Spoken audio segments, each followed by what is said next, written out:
안녕하세요. 우리 동네 보험의결사입니다. 40대에 접어들면서 건강에 대한 관심 그리고 노후에 대한 진지한 고민이 시작되시죠. 예전에는 밤을 새워도 끄떡 없었는데 이제는 아침 일찍 일어나 규칙적으로 조깅을 하거나 운동을 챙기지 않으면 체력이 예전 같지 않다는 걸 느끼실 겁니다. 자연스럽게 건강검진 결과에도 신경이 쓰이고 혹시 모를 의료비 지출에 대비한 보험을 점검해봐야겠다는 생각이 드시는 시기가 바로 40대입니다. 그런데 막상 알아보려고 하면 특약은 왜 이렇게 많고 어떤 기준으로 설계해야 할지 머리가 복잡해집니다. 그래서 오늘은 40대 보험가입 방법에 대해 이해하기 아주 쉽고 명쾌하게 정리해 드리겠습니다. 불필요한 군더더기 빼고 정말 필요한 핵심만 남기는 구조로 설명해 드릴 테니 영상 끝까지 시청해 주시기 바랍니다. 보험을 설계할 때 가장 먼저 기억하셔야 할 첫 번째 원칙이 있습니다. 바로 보험의 본질은 감당하기 힘든 큰 위협에 대비하는 것입니다. 자잘한 병원비를 돌려받기 위해 보험료를 내는 것이 아니라 혹시라도 발생할 수 있는 중대한 질병으로부터 우리 가정의 경제적 안정을 지키는 것이 목적이죠. 보험이라는 장기 레이스를 완주하기 위해서는 건물을 올리듯 기초공사부터 1층부터 고층까지 세우는 작업이 필요합니다. 그 기초가 바로 실손 의료비, 특약과 상대 진단비에 대한 대비입니다. 실비는 우리가 병원에 가서 실제로 지출하는 약값, 검사비, 수술비 등 입원과 통원 치료비의 상당 부분은 약관 기준에 따라서 보장을 해줍니다. 실비의 장점은 안 된다고 명시된 것 빼고 다 된다는 포괄주의이기 때문에 환자 입장에서는 내가 받은 이 치료가 보장 항목에 들어있나를 찾는 게 아니라 혹시 보장 안 되는 예외 항목에 들어가 있나만 확인하시면 됩니다. 실비는 모든 회사가 동일한 보상 조건으로 판매를 하기 때문에 가격 비교와 회사의 재무 건전성, 보험금 부지급률 등을 보시면서 고르시는 걸 추천드립니다. 다음은 실비, 즉 지방공사를 했다면 그 위를 받쳐주는 기둥인 바로 암, 뇌, 심장 질환에 대비하는 3대 질병 준비입니다. 자료를 보면 대한민국 사망 원인 상위권에 암, 뇌, 심장 질환이 있습니다. 이런 진단만 받아도 받을 수 있는 진단비를 준비하는 것이 실비 다음 순서입니다. 추가로 근래에 출시된 암, 뇌, 심장 질환으로 치료를 받을 때마다 약관에서 정한 상한을 맞다면 매년 치료비를 받을 수 있는 주요 치료비 특약들도 준비하는 것이 도움이 됩니다. 그럼 가장 중요한 기둥인 3대 진단비는 어떻게 설정해야 할까요? 첫 번째 암 진단비입니다. 설계서를 보면 암 관련 특약 이름이 정말 다양해서 머리가 아프실 텐데요. 복잡하게 생각하실 것 없이 딱 두 가지만 기억하시면 됩니다. 바로 일반암과 유사암이라는 두 개의 바구니입니다. 먼저 작은 바구니 유사암부터 살펴볼까요? 이 바구니에는 딱 네 가지 암만 들어갑니다. 갑상선암, 제자리암, 경계성중암, 그리고 기타 피부암입니다. 이 네 가지 암은 보험회사에서 유사암이라고 별도의 바구니에 담아두고 보장 금액을 다르게 설정을 해둡니다. 일반암 대비 20% 정도를 지급을 합니다. 그럼 크고 튼튼한 일반암 바구니에는 무엇이 들어야 될까요? 바로 방금 말씀드린 유사암 네 가지를 제한 나머지 모든 암이 큰 일반암 바구니에 쏙 들어갑니다. 위암, 간암, 대장암, 폐암 등 우리가 알고 있는 대부분의 암이 여기에 속하죠. 그런데 여기서 많은 분들이 헷갈려 하시는 부분이 있습니다. 설계서를 보시다 보면 고해감 진단비라든가 특정 소해감 진단비 같은 특약들이 추가로 붙어 있는 것을 보게 됩니다. 이걸 보시고 내가 고해감 진단비 따로 안 넣으면 나중에 백혈병이나 뇌암 같은 큰 병에 걸렸을 때 보장을 못 받는 거 아니야? 혹은 전립선암이나 유방암 같은 생식기암은 소해감이라는데 이것도 따로 특약을 넣어야 하나? 라고 걱정하시면 문의를 주십니다. 결론부터 명쾌하게 말씀드리면 그런 걱정은 내려놓으셔도 됩니다. 백혈병, 뇌암병 같은 치료비가 많이 드는 고해감도 그리고 전립선암, 자궁암, 유방암 같은 소해감도 결국은 모두 기본적으로 큰 바구니인 일반암 범위 안에 온전히 포함되어 있습니다. 예를 들어 설명해 볼까요? 만약 여러분이 일반암 진단비를 5천만 원 든든하게 설정해 주셨다면 위암에 진단되든 백혈병에 진단이 되든 전립선암에 진단이 되든 똑같이 일반암 바구니에서 5천만 원의 진단비를 지급받으시는 겁니다. 물론 가족분들 중에 특정 고해감 이력이 있어서 그 질환만 집중적으로 대비하고 싶은 분들이라면 특약을 추가로 구성할 수 있지만 그런 특별한 목적이 아니라면 굳이 고해감과 소해감 특약을 중복해서 추가하여 비용을 올릴 필요는 없습니다. 현명한 보험가입의 핵심은 자잘한 특약 여러 개를 쇼핑하듯이 담는 것이 아닙니다. 겹치는 특약을 과감하게 빼내고 가장 보장 범위가 넓고 포괄적인 일반암 진단비라는 튼튼한 바구니 하나의 크기를 씌우는 것이 훨씬 빈틈없고 효율적인 전략이라는 점을 꼭 기억하시기 바랍니다. 두 번째는 뇌와 심장 질환입니다. 먼저 뇌질환입니다. 우리 뇌로 가는 혈관이 있다고 상상을 해보세요. 만약 우리가 가입한 보험이 뇌출혈이나 뇌졸중 진단비로만 되어 있다면 이것은 이미 막히다 못해 터져버린 가장 최악의 상황, 즉 가장 작은 범위만 보장을 해준다는 뜻입니다. 하지만 실제로 빈번하게 발생하는 것은 혈관이 좁아지거나 서서히 막히는 뇌경색이나 그 이전의 초기 증상들입니다. 만약 혈관이 막히는 뇌경색에 걸렸는데 내가 가진 보험이 혈관이 터졌을 때 보상하는 뇌출혈이라면 얼마나 억울할까요? 그래서 우리는 작은 혈관의 막힘부터 뇌경색, 뇌졸중, 뇌출혈까지 모두 아우를 수 있는 가장 넓은 우산인 뇌혈관 질환 진단비를 준비를 하셔야 든든한 방어가 가능합니다. 심장 질환 역시 마찬가지입니다. 심장으로 가는 수도관이 있다고 생각을 해보세요. 수도관이 찌꺼기로 인해 좁아져서 피가 잘 통하지 않아 가슴에 뻐근한 통증이 오는 것을 협심증이라고 합니다. 그리고 이 수도관이 아예 꽉 막혀서 심장 근육이 괴사하기 시작하는 가장 위험한 상태가 바로 급성 심근경색입니다. 만약 여러분의 보험이 급성 심근경색 진단비로만 가입되어 있다면 수도관이 좁아져서 고통받는 협심증 단계에서는 보장을 단 한 푼도 받을 수가 없습니다. 심장이 완전히 막혀버린 순간에만 돈이 나오는 것이죠. 그렇기 때문에 협심증처럼 피가 부족해서 발생하는 질환부터 급성 심근경색까지 모두 포괄하는 허혈성 심장 질환 진단비 또는 가장 보장 범위가 넓은 심혈관 질환 진단비를 기준으로 기둥을 세우셔야 합니다. 물론 가족력이나 평소 본인의 혈압, 콜레스테롤 수치 등 건강 상태에 따라 미세한 조율은 필요하겠지만 설계의 기본 틀은 언제나 가장 넓은 우상, 뇌혈관, 심혈관을 펼친다는 생각으로 접근하시는 것이 정답입니다. 보험 설계를 받으면 정말 수많은 특약들이 있습니다. 이런 특약들을 다 넣다 보면 몇십만 원에서 몇백만 원의 한 달 보험료를 내야 할 수도 있습니다. 그래서 저는 보험에는 무조건 선택과 집중이 필요하다고 말씀드립니다. 수많은 특약 중에 뭘 넣고 가입하는 게 좋을까요? 많은 분들이 고민하신 부분이 바로 종류가 많은 수술비와 입원비 항목 중에서 어떤 것을 넣을까입니다. 예를 들어볼까요? 어떤 40대 여성분이 특정 수술비 30만 원을 보장받기 위해서 매달 약 만 원의 보험료를 낸다고 가정해 보겠습니다. 20년 동안 납입하면 총액이 약 240만 원입니다. 이분이 30만 원씩 보장을 받아 본전이 되려면 적어도 8번 이상의 수술을 해야 합니다. 과연 살면서 특정 질환으로 8번 이상 수술을 할 확률이 얼마나 될까요? 30만 원의 돈이 적은 돈은 아니지만 우리가 일상생활에서 감당하지 못할 만큼의 치명적인 금액은 아닐 수 있습니다. 차라리 이런 자잘한 특약에 들어가는 비용을 아껴서 정말 위험도가 높은 3대 진단비의 보장 범위를 넓히는 데 집중하는 것이 효율적입니다. 일반적으로 이번 달 30만 원이 갑자기 필요해서 저희가 대출을 알아보거나 집을 팔아야 할 만큼 급박하게 경제적 위험이 도달하는 건 아닙니다. 보험 준비 방식은 개인마다 기준이 다를 수 있지만 보험이란 건 큰 경제적 위험에 대비하기 위해 가입을 한다고 저는 생각을 합니다. 그런데도 나는 아무래도 수술비 특약 하나쯤은 든든하게 있어야 마음이 편할 것 같다 하시는 분들이 계실 겁니다. 그럴 때는 이것저것 복잡하게 여러 개를 넣기보다는 1호종 수술비 특약 하나로 심플하게 구성하시는 것을 저는 권장해 드립니다. 1호종 수술비라는 이름이 생소하게 느껴질 수 있는데요. 아주 쉽게 설명해 드리겠습니다. 우리가 병원에서 받는 수술도 종류에 따라 난이도가 천차만별이잖아요. 비교적 금방 끝나는 간단한 수술이 있는 반면 의사 선생님의 고도의 기술과 오랜 시간이 필요한 큰 수술도 있습니다. 1호종 수술비는 바로 이 수술의 난이도를 기준으로 1단계부터 5단계까지 등급을 나눈 것입니다. 비교적 경미하고 간단하게 끝나는 수술은 1종에 해당을 합니다. 우리가 일상생활에서 흔히 접할 수 있는 피부의 작은 종양 절제술 같은 것들이 여기에 속하죠. 반대로 생명과 직결되거나 난이도가 높은 큰 수술, 예를 들어서 머리나 가슴을 열어서 진행해야 하는 수술 등은 높은 등급인 5종 수술비에 분류가 됩니다.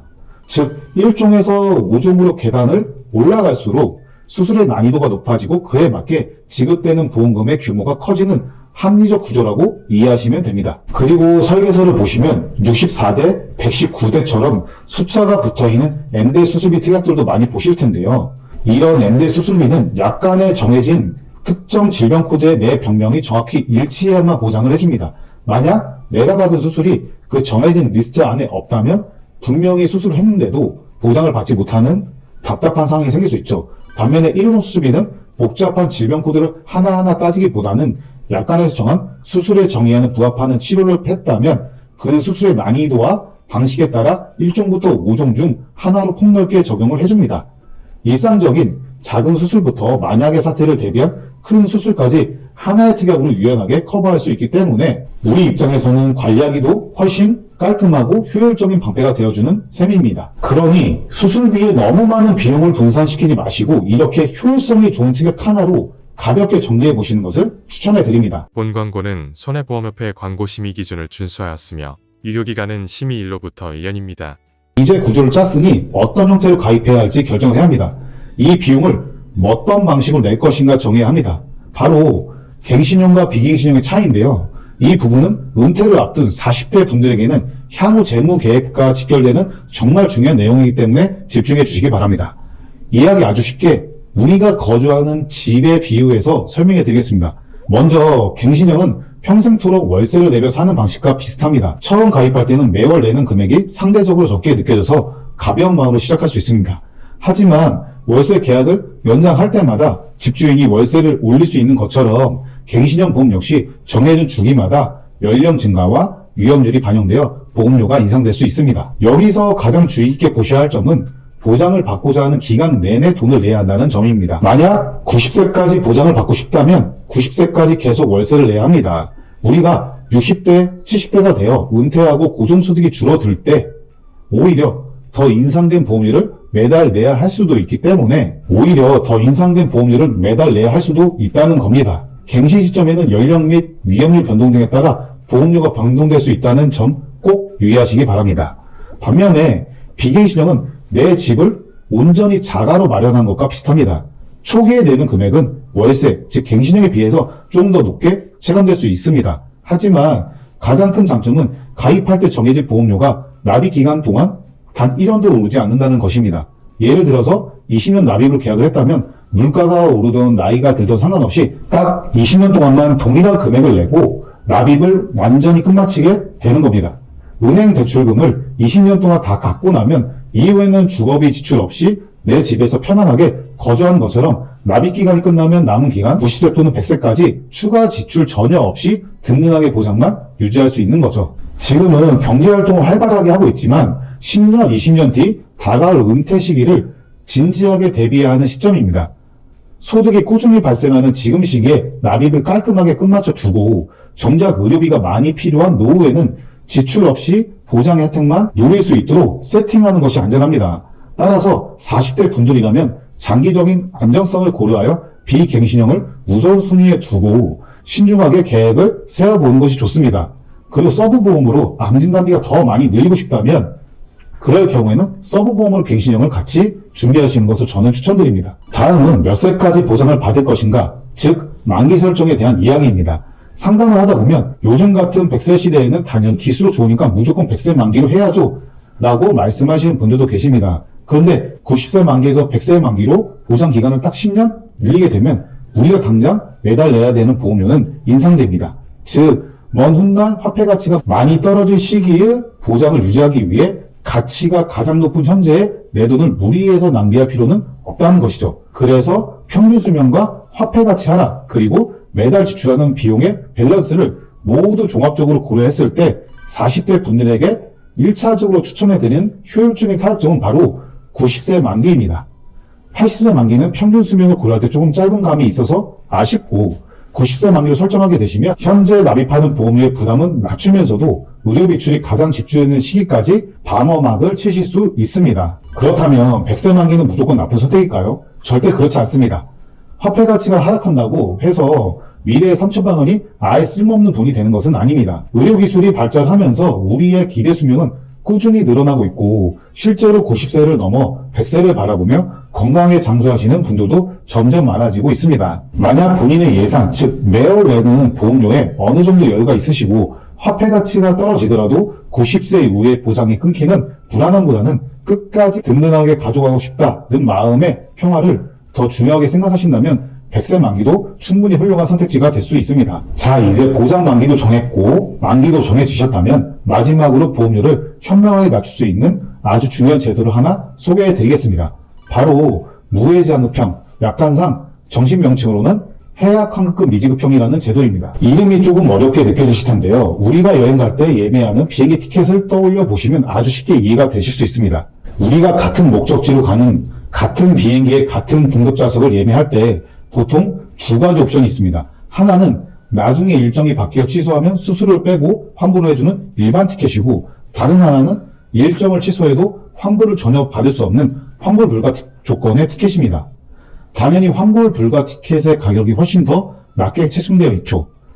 취소하지 않겠다는 조건을 거는 대신 항공사에서 비용을 대폭 깎아주는 것입니다. 막상 비행기에 탑승하면 제공받는 기내식이나 서비스, 도착하는 목적지는 일반 티켓을 산 사람과 100% 똑같습니다. 보험의 무해지 환급형도 이와 정확히 똑같은 원리입니다. 일반 표준형 보험은 납입기간 중도에 피치 못할 사정을 해지하게 되면 그동안 낸 돈의 일부를 해약 환급금으로 돌려드립니다. 반면에 무해지 환급형은 정해진 납입기간, 예를 들어서 20년 도중에 해지하면 돌려받는 돈, 즉 해약 환급금이 0원입니다. 단 한 푼도 돌려받지 못하는 거죠. 하지만 그 대신에 보장받는 혜택은 표준형과 완전히 똑같이 유지하면서 매월 내는 보험료를 일반 표준형 상품에 비해 훨씬 더 낮게 책정받을 수 있다는 강력한 장점이 있습니다.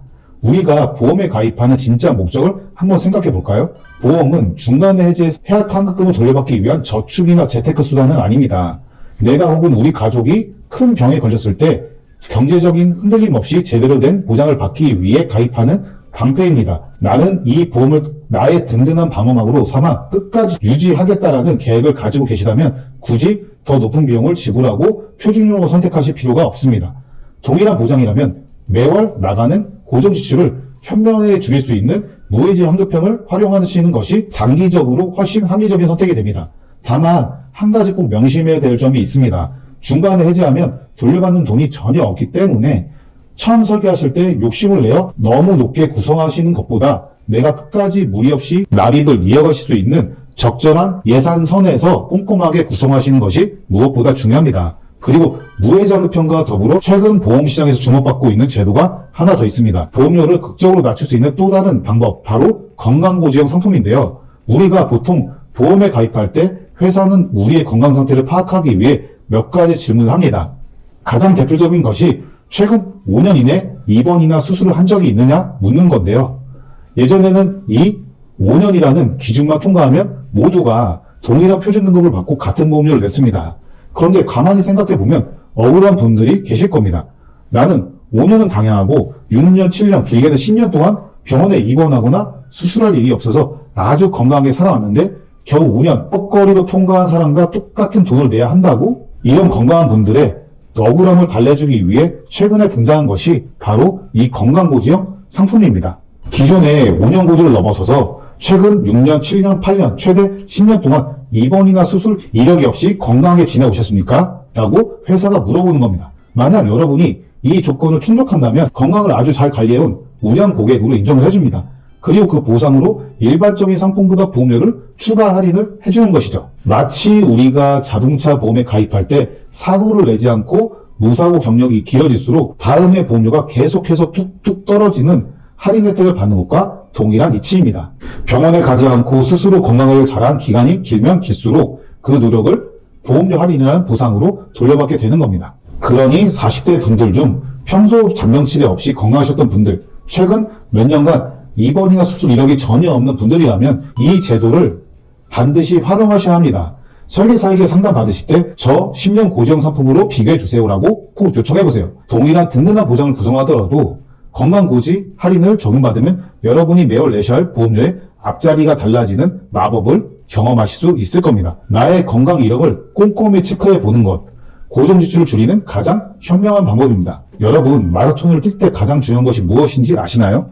남들의 속도를 맞추는 것이 아니라 내가 끝까지 완주할 수 있는 나만의 페이스를 유지하는 것입니다. 보험도 마찬가지입니다. 남들이 좋다고 해서 이것저것 다 넣는 무거운 보험은 결국 중간에 지쳐 포기하게 될 확률이 높습니다.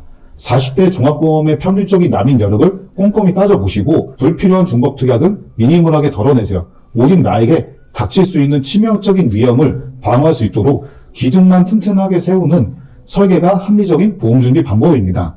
오늘 말씀드린 40대 보험가입 방법의 핵심 기준들을 꼭 기억하시고 한번 천천히 살펴보시기 바랍니다. 혹시 점검하시다가 궁금한 점이 생기신다면 전문가와 충분히 소통하며 본인에게 딱 맞는 맞춤형 설계를 받아보시는 것을 권장합니다. 오늘 준비한 내용은 여기까지입니다. 이 영상이 여러분의 현명 선택에 도움이 되셨다면 구독과 좋아요, 알림 설정 부탁드립니다. 감사합니다. 본 광고는 손해보험협회 광고 심의 기준을 준수하였으며 유효기간은 심의 일로부터 1년입니다.